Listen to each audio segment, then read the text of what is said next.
नमस्कार, आप सभी का स्वागत है भारत 24 पर। मैं हूं आपके साथ पूर्णिमा मिश्रा। विकसित उत्तर प्रदेश, 8 साल तरक्की के।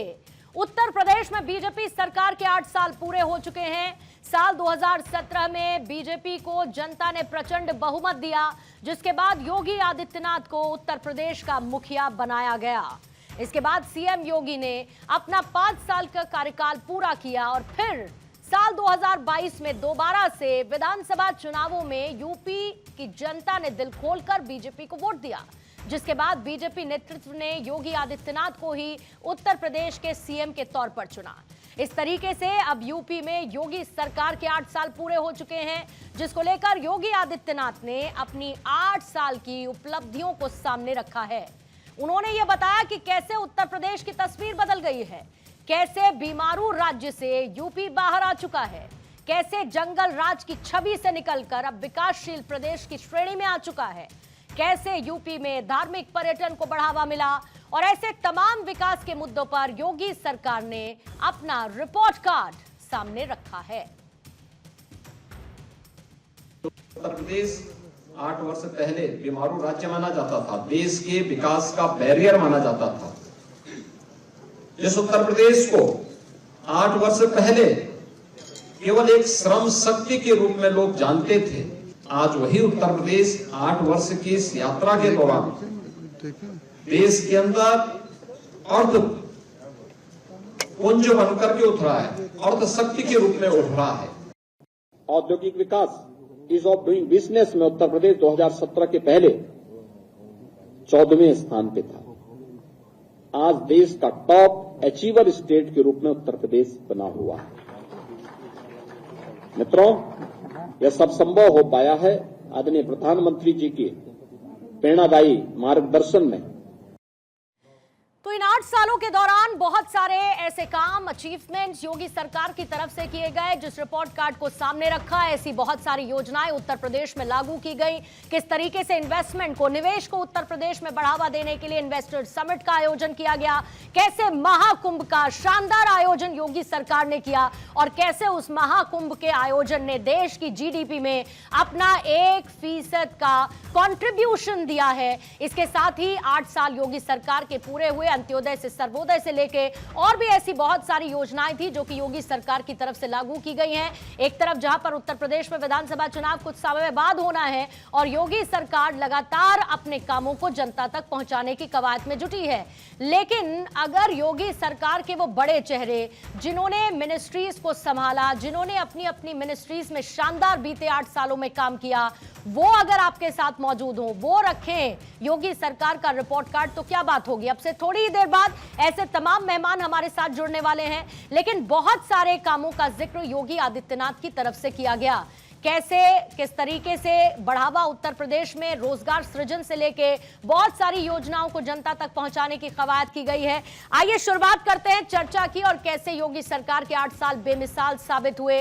अनिल कुमार, जो कि साइंस और टेक्नोलॉजी मिनिस्टर है उत्तर प्रदेश के, इस वक्त हमारे साथ जुड़ चुके हैं। अनिल जी, आपका बहुत स्वागत करती हूं भारत 24 पर। और पहले तो योगी सरकार के 8 साल पूरे होने पर आपको बधाई देती हूं और बहुत बहुत शुक्रिया, आपने सर समय निकाला हमारे साथ चर्चा में जुड़ने के लिए।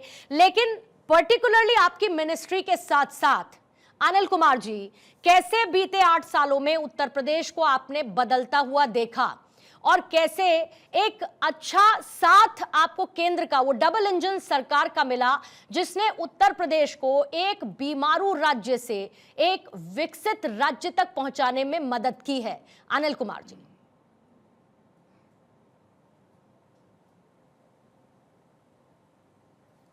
अनिल जी, अनम्यूट करेंगे प्लीज।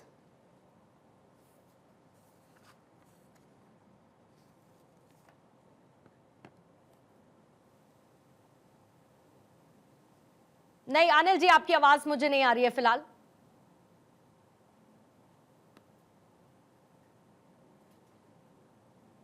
अनिल जी, आप मुझे सुन पा रहे हैं तो प्लीज कंफर्म कीजिएगा। आवाज आ रही है? जी सर, परफेक्ट आ रही है। अनिल जी, अपनी बात को रखिए प्लीज। अब आ रही है ना आवाज? Yes sir.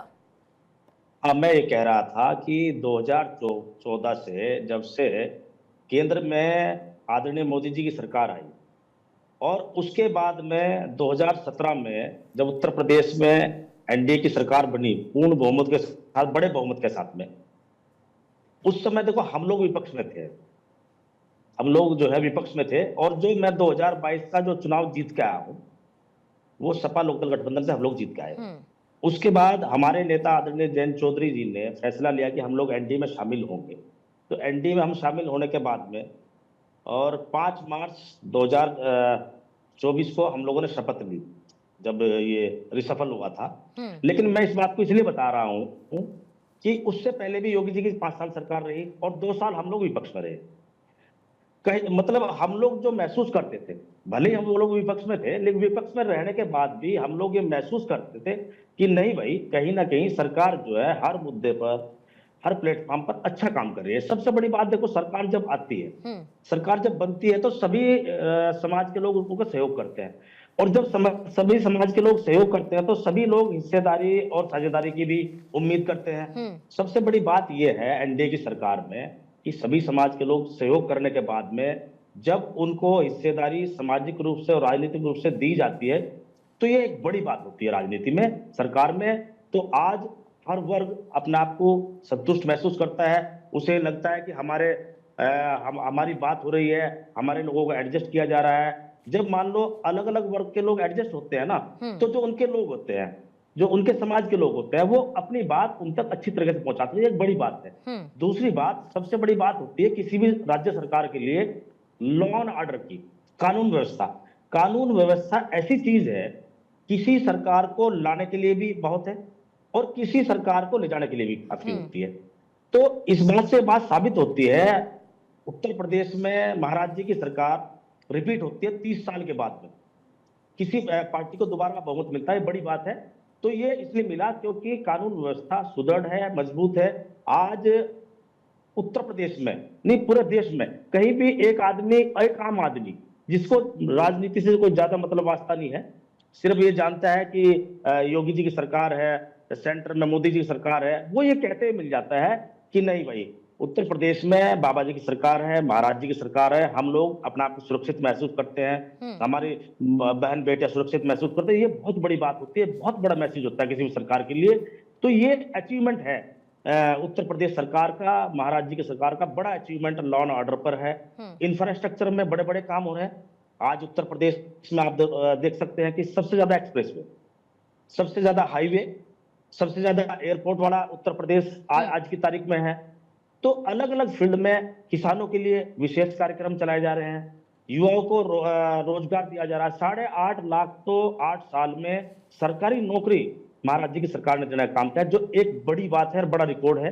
संविदा पर उन पर अलग अलग विषय है जी। तो इसी प्रकार जो है, जो एक ऐसा वर्ग होता है जो सरकार से उम्मीद करता है और आशा करता है कि सरकार हमारी मदद करे, वो वोट भी इसलिए देता है कि ये सरकार हमारी मदद करेगी। आज अनिल जी, अभी एक बड़ा महाआयोजन हुआ, महाकुंभ का हमने देखा, और क्योंकि आप टेक्नोलॉजी भी संभालते हैं साइंस के साथ साथ, तो एक तरफ तो जहां पर हमने चांद पर अपने कदम रख दिए, किस तरीके से साउथ पोल पर हमने सफल लैंडिंग की, अभी अभी हमने देखा सुनीता विलियम्स की किस तरीके से वापसी हुई, और आने वाले वक्त में कैसे मानव रहित हम अंतरिक्ष में पहुंचने की तैयारी कर रहे हैं और उसको लेकर इसरो लगातार काम कर रहा है। तो एक तो साइंस के पर्सपेक्टिव से, और क्योंकि मैंने महाकुंभ का जिक्र किया, टेक्नोलॉजी का जिक्र किया, तो इस बार तो डिजिटल महाकुंभ था।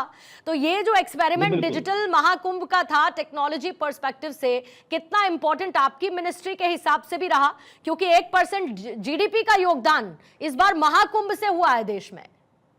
बड़ा योगदान रहा है, बहुत बड़ा योगदान। और हम लोग कह सकते हैं कि देखो, कुंभ पिछली सरकारों में भी हादसों से परिपूर्ण रहे, और जितनी संख्या इस बार आई है महाकुंभ में, वो एक रिकॉर्ड है। इतने लोगों का आना, 66 करोड़ लोगों का आना, किसी एक जगह स्थान पर इकट्ठे होना, एक बड़ी बात है। देखो, सरकार का भी एक मैनेजमेंट होता है, सरकार की जिम्मेदारी होती है। जब हमारे समय कुंभ हो रहा है तो महाराज जी ने इतना अच्छा अरेंजमेंट जो है कुंभ को लेकर किया है, कहीं कोई दिक्कत परेशानी किसी व्यक्ति को नहीं हुआ, कोई लूट नहीं, पाट नहीं, कोई गुंडागर्दी नहीं, कहीं की कोई चोरी नहीं, कोई चकारी नहीं, कोई ऐसी शिकायत नहीं मिली। मतलब विपक्ष को छोड़ के, विपक्ष तो कुछ ना कुछ निशाना साधने की कोशिश करेगा ही। और देखो ये टेक्नोलॉजी है जिसके माध्यम से हम लोग जो है इतने बड़े इवेंट को उसको सफल करने में कामयाब हुए हैं, ये टेक्नोलॉजी की है। लेकिन वही अनिल जी, साथ में आपने जिक्र किया लॉ एंड ऑर्डर का भी, तो एक दंगा मुक्त प्रदेश कैसे योगी सरकार में दंगे नहीं हुए, इस बात का भी जिक्र किया। लेकिन आपको लगता है पिछले कुछ दिनों जैसे संभल की तस्वीर देखने को मिली, या फिर उससे पहले जब आयोजन हुए और एक खास वर्ग की तरफ से नाराजगी जाहिर की गई कि भाई ऐसे फैसले लिए जा रहे हैं कि हमें अब अपना नाम दिखाना पड़ेगा, हमें उसकी पूरी जानकारी देनी पड़ेगी, आपको तमाम विवाद पता है, लेकिन आपको लगता है कि इन विवादों को भी केटर करने की सरकार की एक कोलैबोरेटिव जिम्मेदारी है कि हर एक समुदाय, क्योंकि प्रधानमंत्री जी तो खुद कहते हैं सबका साथ, सबका विकास और सबका विश्वास जिसको अर्जित करने की बात वो खुद कहते हैं। अनिल जी।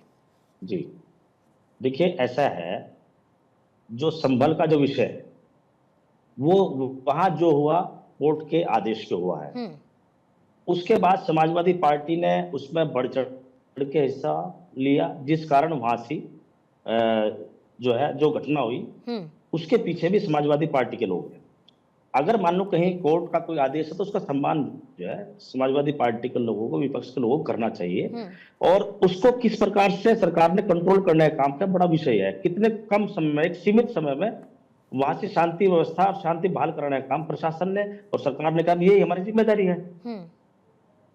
लेकिन एक और इम्पॉर्टेंट बात अनिल जी, क्योंकि आप एक दलित चेहरे के तौर पर, और ये कहा जाता है कि जाहिर है कि सरकार को उसका भी बड़ा एक फायदा और दलित समुदाय का समर्थन न सिर्फ उत्तर प्रदेश के लिहाज से, बल्कि जब बाकी राज्यों में आप लोग पिछले कुछ समय में जीतते आए हैं तो दलित कम्युनिटी का साथ मिलता है। लेकिन एक दलित चेहरे के तौर पर आपकी प्राथमिकताएं उस दलित कम्युनिटी को लेकर क्या है?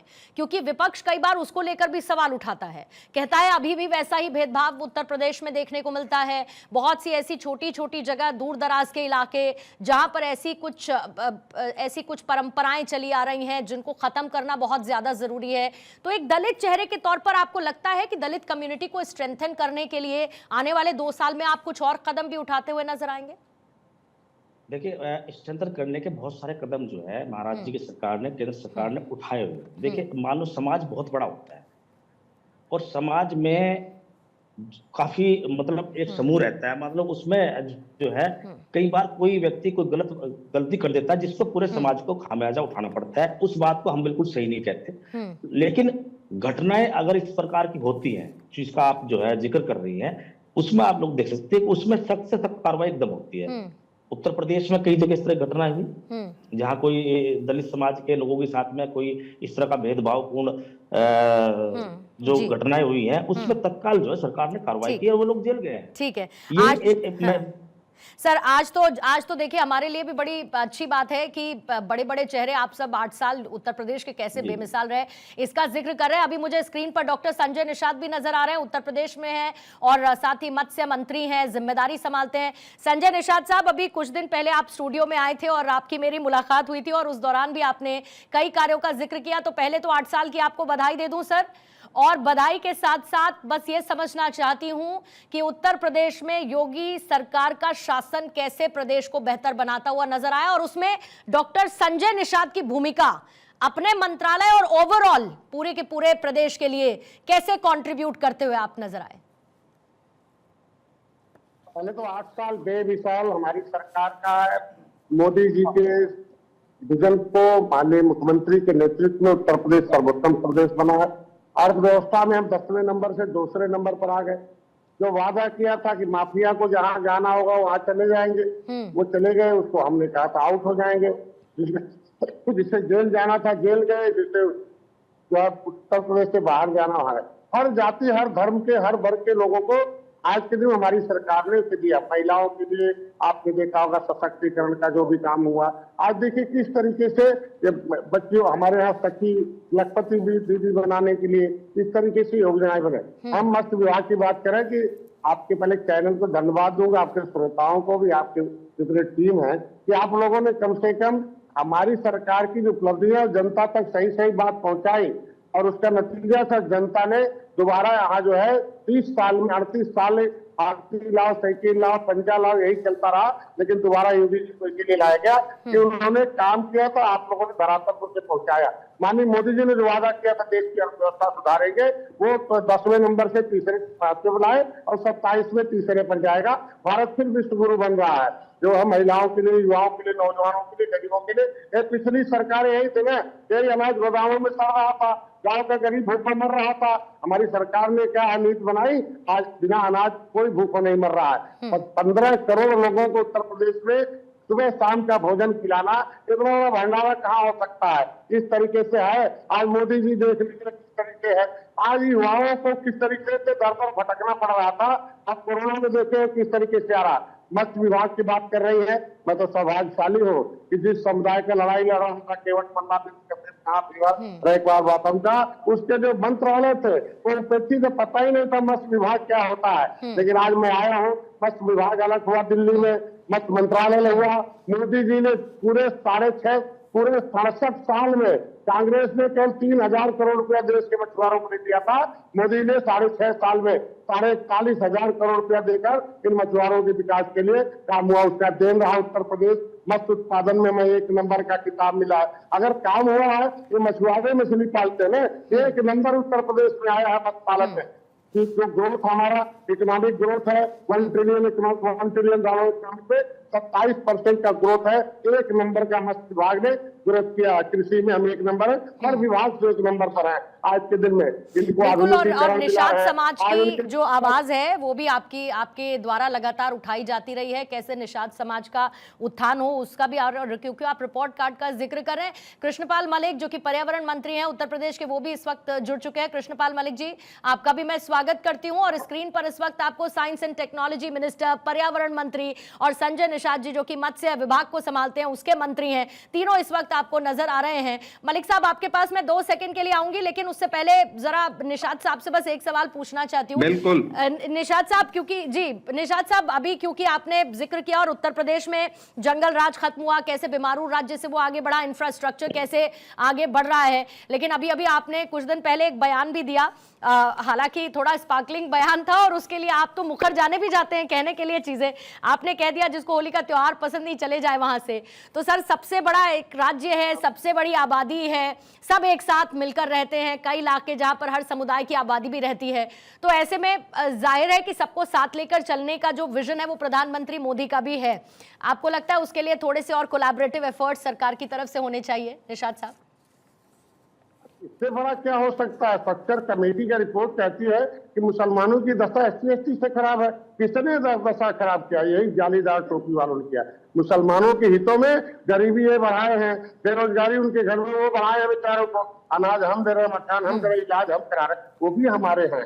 ज्यादातर जो पहले जाल बिनने वाले को जला कहते हैं, जब घना बिंद सूत से तो उसे जुलाहा कहते हैं। जुलाहा हो गया, वो अंसारी हो गया बेचारा। है तो 80% वही हमारा प्रांत, हमारे लोग ही परेशान है। इन लोग गरीबी बढ़ाते हैं, इनको उन्मादी बढ़ाते हैं। जब धर्म के आधार पर बंटवारा हो गया तो जब जिनको जाना तो धर्म पसंद होता चले गए।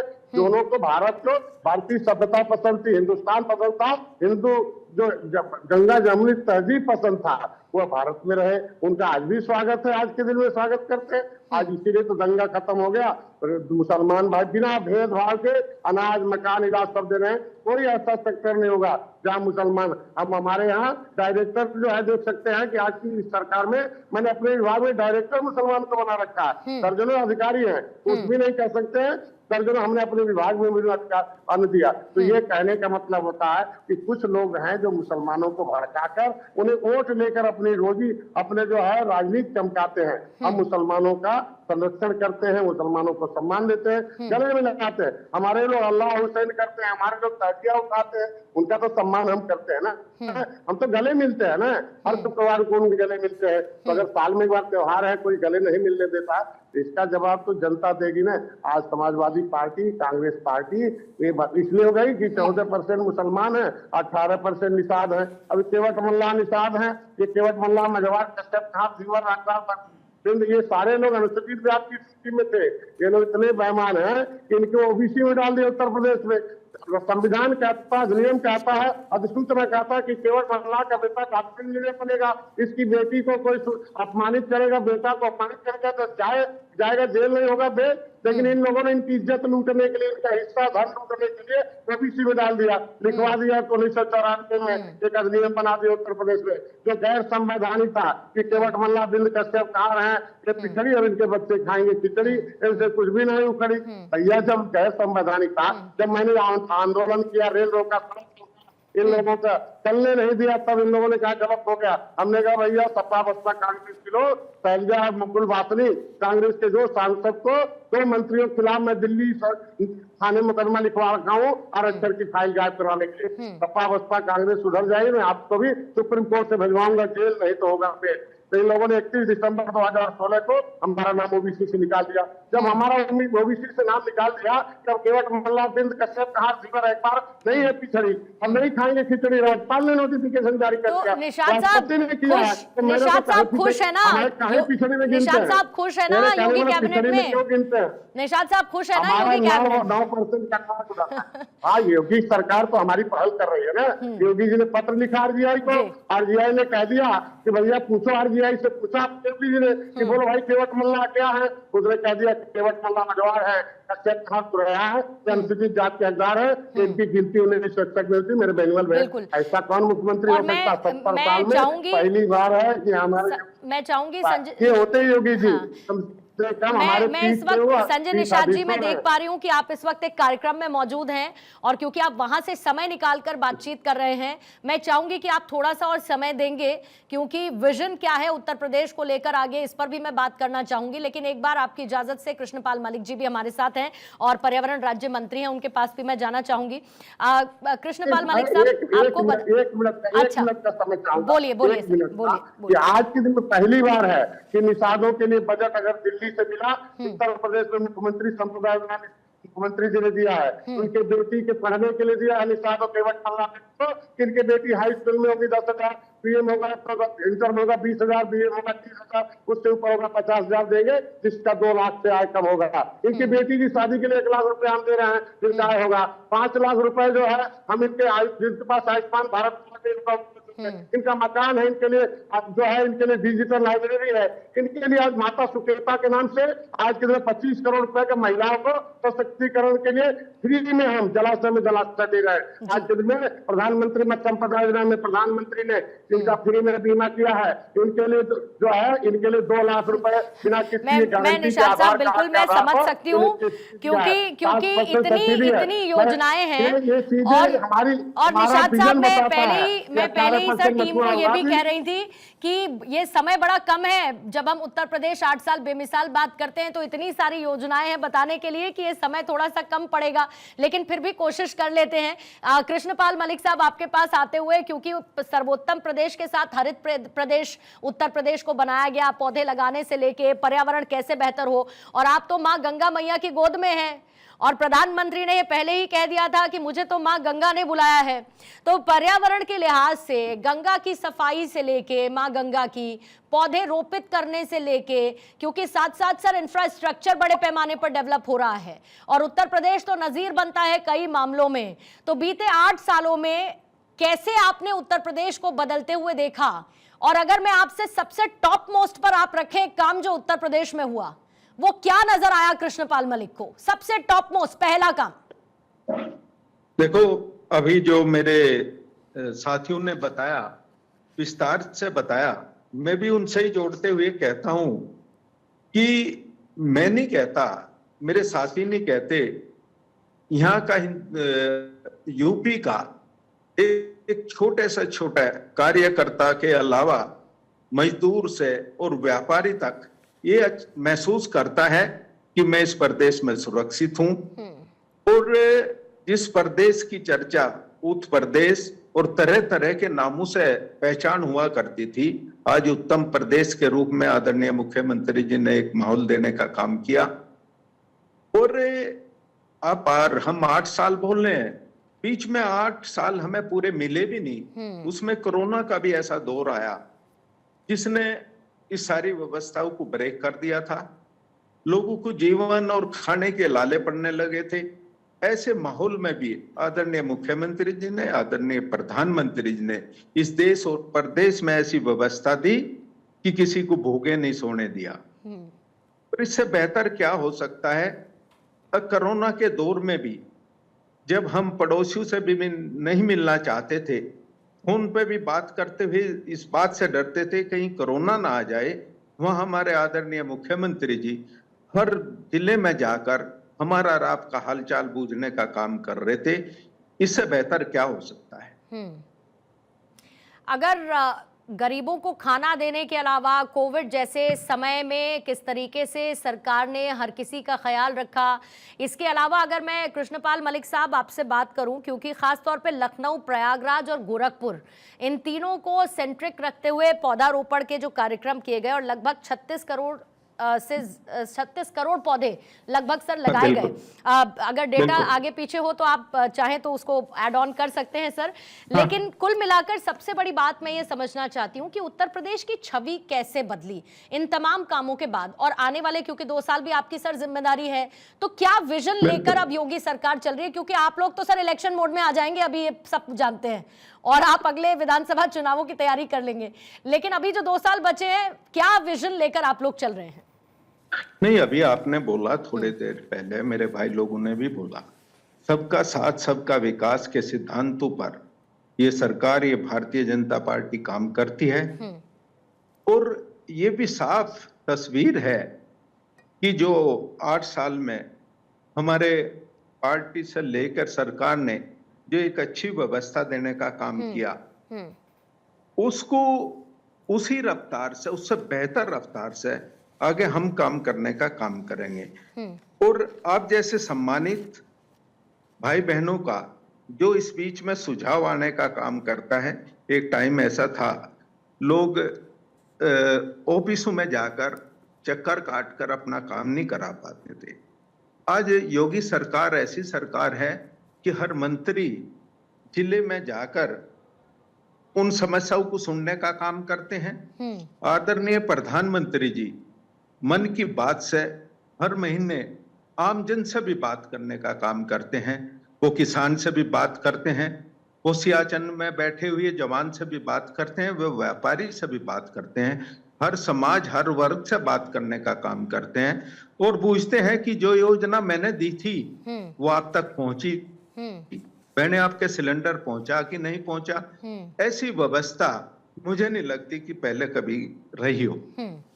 ठीक है सर। और इसको, हाँ, बोलिए। इसको और बेहतर करने के प्रयास में हमारी सरकार, योगी जी की और आदरणीय प्रधानमंत्री जी का सरकार फुल लगनशील है। अनिल कुमार जी हमारे साथ हैं, साइंस एंड टेक्नोलॉजी मिनिस्टर है उत्तर प्रदेश के। अनिल जी, आपकी मिनिस्ट्री से इतर, क्योंकि बड़े बड़े डेवलपमेंट्स हमने बाकी राज्यों में देखे, जैसे कि उत्तराखंड जो पहले सर उत्तर प्रदेश का हिस्सा था, यूनिफॉर्म सिविल कोड वहां पर सर लागू हुआ, फिर उसके बाद गुजरात में अब उसकी तैयारी की जा रही है।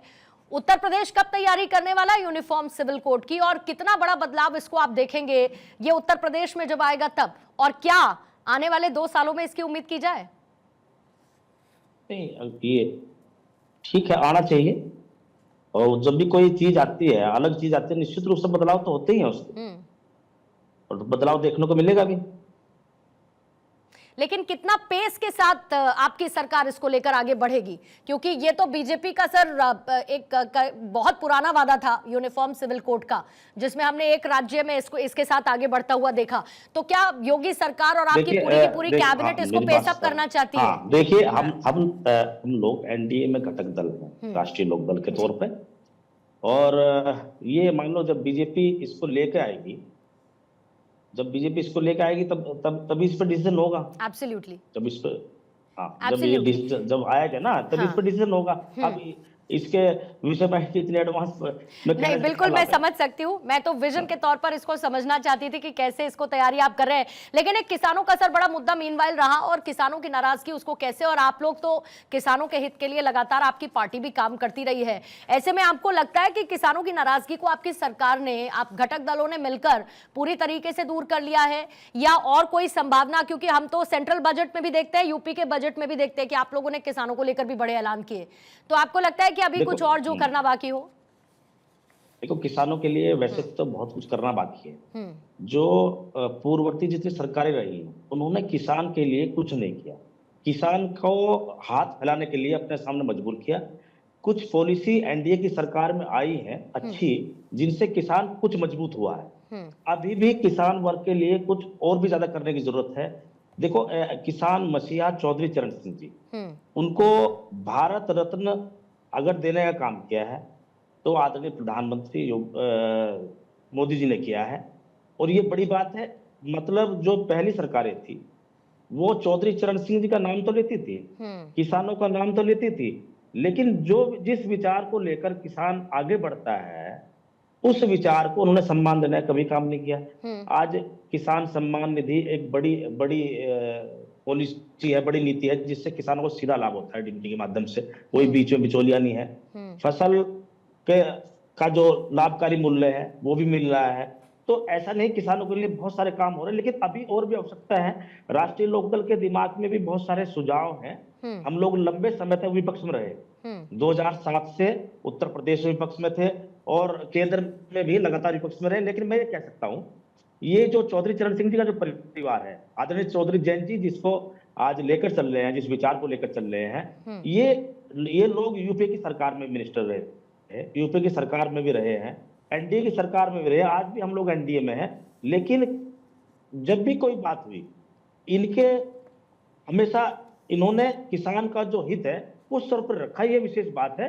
तो आज चौधरी जैन जी केंद्र मिनिस्टर है, मैं यहाँ से उत्तर प्रदेश में मिनिस्टर है, तो किसान के लिए जो भी बातें हैं निश्चित रूप से लेकर हम लोग जो है आगे बढ़ रहे हैं। लेकिन आपके एक दिल की बात तानल कुमार जी मैं समझना चाहती हूँ, आपको लगता है कि साइंस एंड टेक्नोलॉजी के लिए, इस मिनिस्ट्री के लिए थोड़ा सा बजट को अपना दायरा बढ़ाना चाहिए?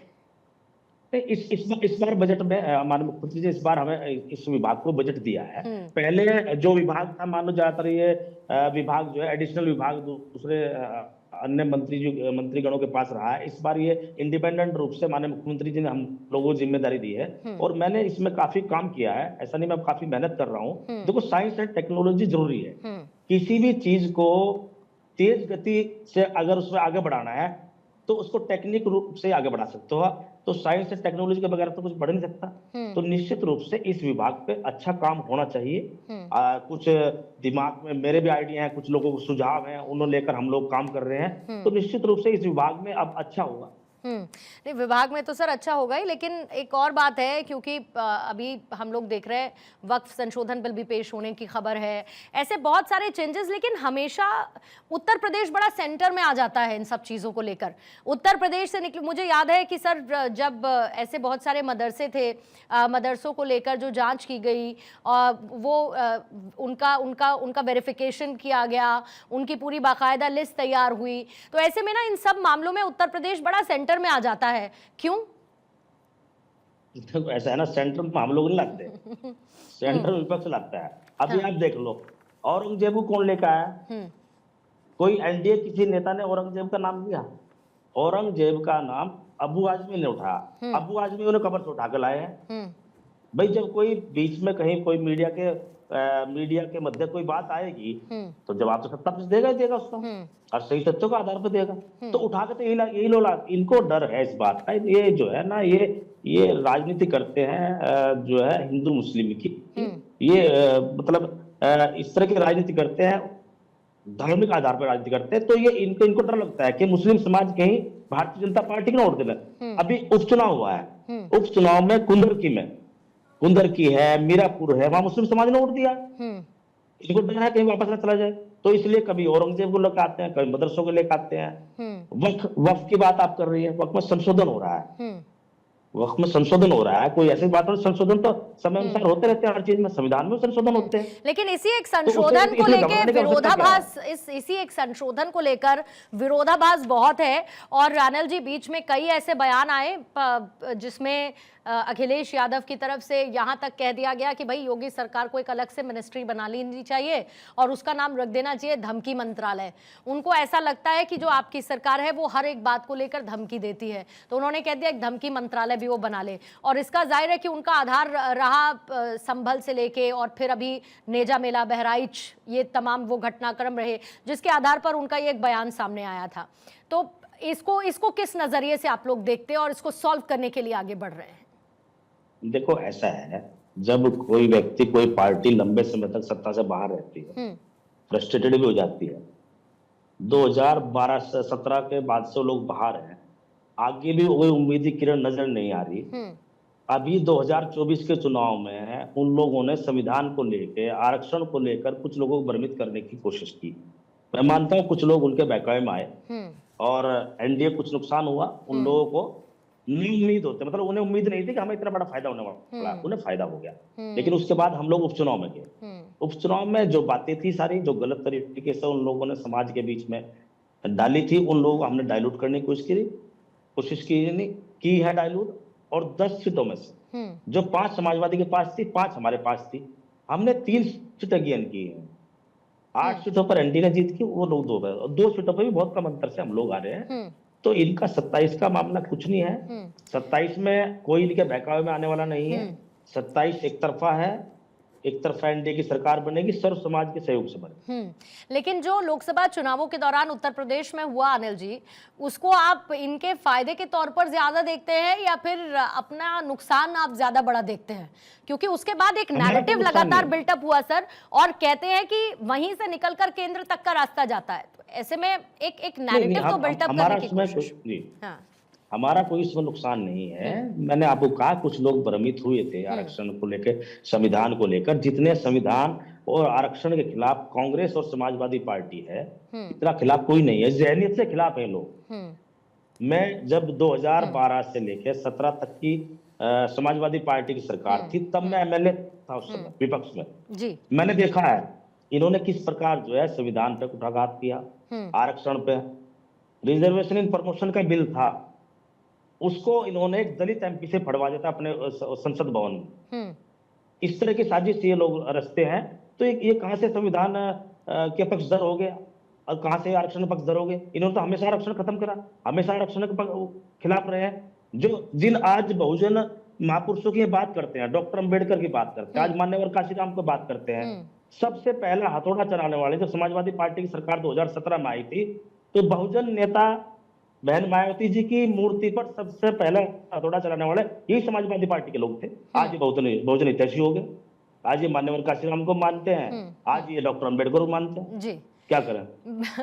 बिल्कुल सर, क्या करें अब ये तो आप तय करिए, क्योंकि चुनावों में तो आपको उतरना है, आपको कैसे लेके जाना है, क्या करना है। हम तो सही बात लेकर जनता के बीच में उतरेंगे और हमें उम्मीद है बिल्कुल। और सबसे बड़ी बात तो सर ये तो देखिए सेंट्रल से ही आता है आपके यहाँ कि भाई जो काम कर रहे हैं सबसे प्रायोरिटी पे ये होना चाहिए कि आपने जो काम किया उसको जनता तक पहुंचाया जाए, उनको ये बताया जाए कि न सिर्फ राज्य सरकार है बल्कि केंद्र की सरकार उनके लिए क्या कर रही है और कैसे डबल इंजन की सरकार काम करती है। योगेंद्र उपाध्याय जी भी इस वक्त हमारे साथ जुड़ चुके हैं, उच्च शिक्षा मंत्री हैं उत्तर प्रदेश के।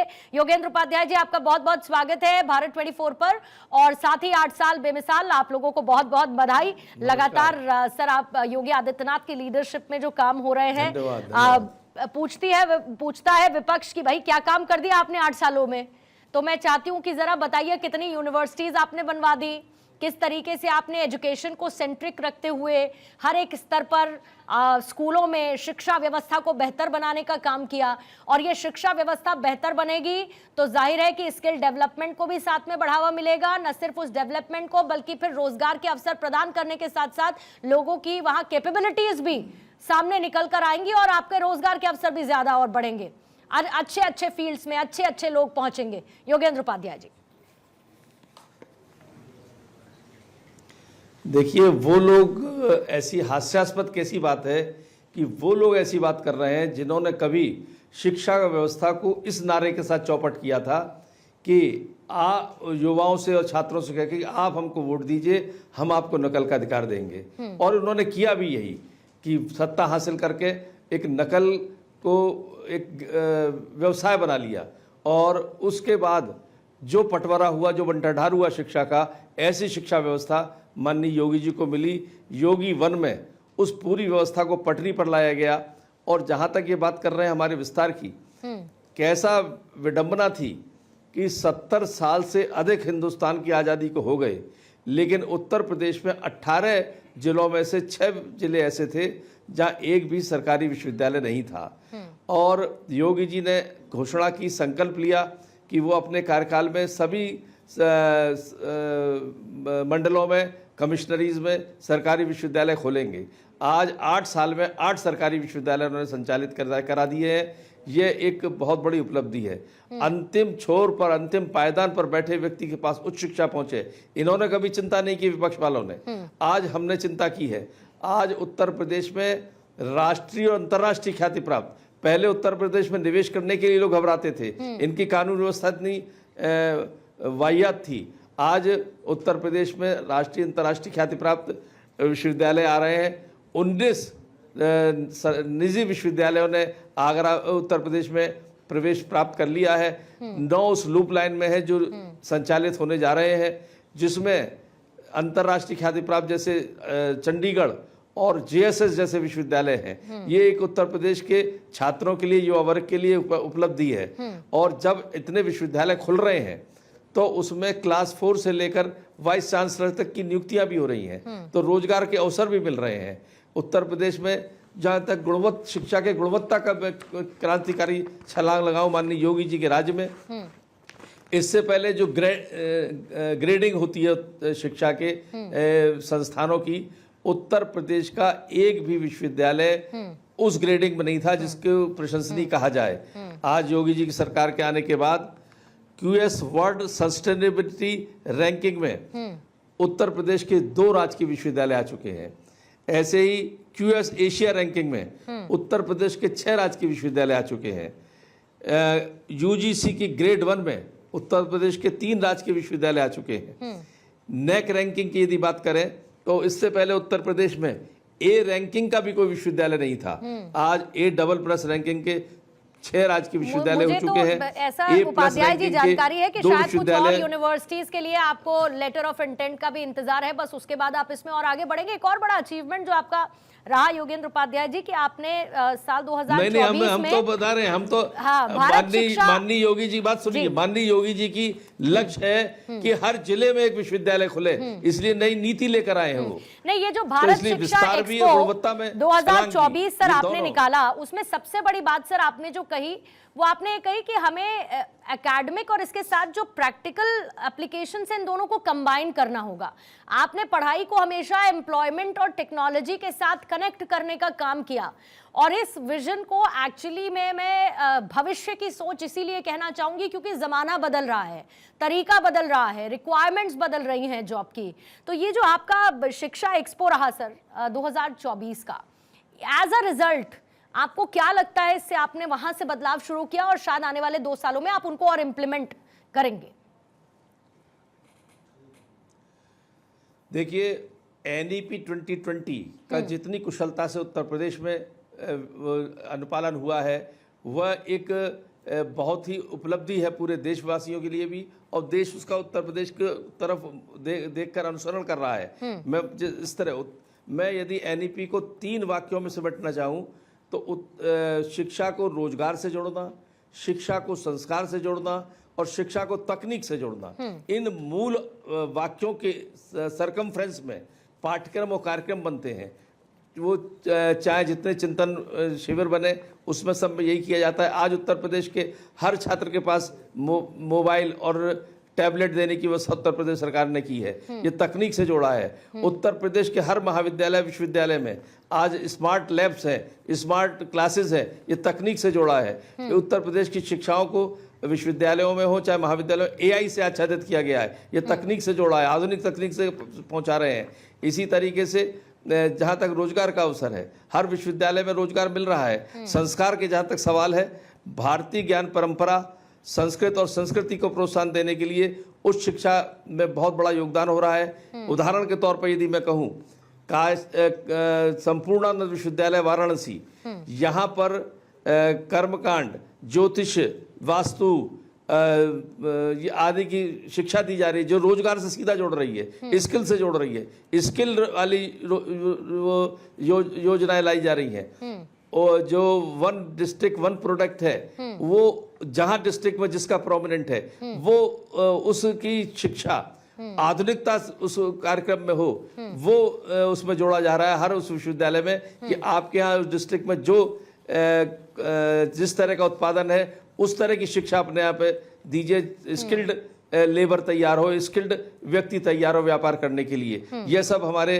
डबल इंजन की सरकार जो कर रही है और योगी जी सरकार में जो 8 साल में हुए, जो बेमिसाल है। बिल्कुल सर, और क्योंकि प्रधानमंत्री जी हमेशा विकसित भारत की बात करते हैं, विजन ऑफ 2047 की बात करते हैं, और आज हम विकसित उत्तर प्रदेश की बात कर रहे हैं योगी आदित्यनाथ की लीडरशिप में, और साथ ही आपको एडवांस में ऑल द बेस्ट कहते हुए, क्योंकि अभी समय बाकी है जब आपको और काम करना है और उसके बाद आप जाहिर है वापस से सरकार में आने के लिए ऑन ग्राउंड आप लोग जुट जाएंगे और काम ही लेकर जाएंगे। और इसीलिए कहते हैं कि कुछ बोले ना बोले, काम बोलता है, और इसी की जिम्मेदारी जनता ने दिल खोलकर आपको दी है। बहुत बहुत शुक्रिया सर योगेंद्र उपाध्याय जी, आपने समय निकाला, उच्च शिक्षा मंत्री उत्तर प्रदेश के हमारे साथ जुड़े थे, और साथ ही वो बड़े बड़े चेहरे उत्तर प्रदेश कैबिनेट के जिन्होंने कमान संभाली है, मिनिस्ट्रीज की जिम्मेदारी संभाल रहे हैं, जिसने उत्तर प्रदेश को विकसित प्रदेश बनाने के लिए निरंतर प्रयास किए हैं। और ये है उत्तर प्रदेश की बदलती तस्वीर, विकसित तस्वीर।